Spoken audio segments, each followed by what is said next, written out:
I became a doser back in about 1999, which is about 15 years ago. And the primary reason was health reasons.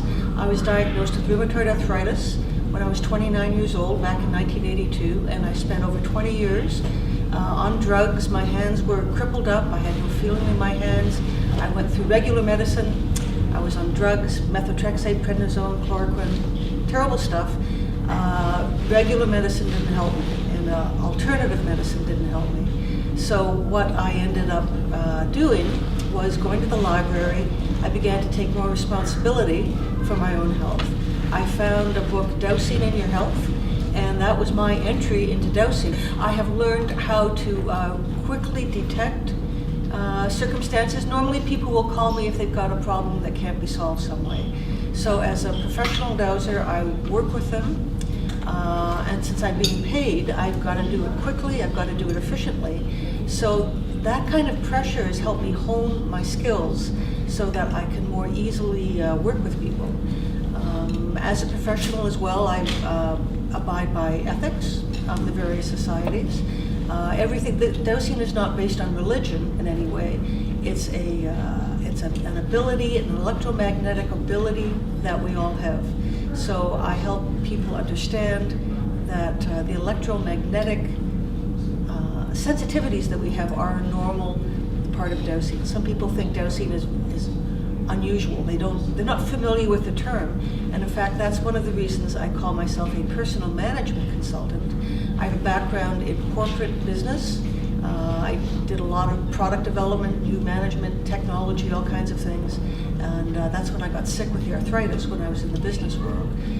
But that background in business has given me the ability to work with people in a more professional way. So part of my task is to make dosing a normal activity that people can use for self-healing to help themselves. It has been extremely rewarding to take it from my own little home, my community, to a wider perspective. And one of the most interesting things is that no matter where I've gone, there's been a commonality in tradition, whether it's the Middle East or Scotland or England or Southwest US or Northern Canada, wherever I've gone. When we present this information, people go, oh, that's just what my grandmother told me, or that's just what my tradition is. People have developed their own cultural interpretations of some of these what I call ancient wisdoms. It is their culture. It has been passed on to them, and they haven't really known that it's a widespread ability and responsibility. Those of us who are aware of these things also have a responsibility to teach. So one of the great joys I have had is in a class where we teach these basic techniques with the tools and the books and all the rest of it, but suddenly somebody's eyes will open and they will go, oh, I get it, and they understand it. And there's that moment where everything just shifts. It's the moment of enlightenment, if you will, that there's a shift in consciousness, a shift in their realities, and that to me is one of the most rewarding things of being a professional doser. I'm honored to be the keynote doser at the American Society of Dosers conference this June 2014 in Lyndonville, Vermont. I have been attending the ASD conferences for a long time, and I appreciate especially the wide variety of people, disciplines that all come together. It's the community that comes together.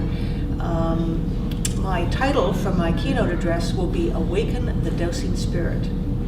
And I think it's something that we have in all of us. We all have that dosing spirit, but it's a matter of waking it up somehow. So I'll be talking a little bit about my personal journey from being an artist, being corporate, getting sick, and how I woke up my own dosing spirit. So that'll be my primary talk, and I'm also happy to be offering a workshop on dosing for psychic development.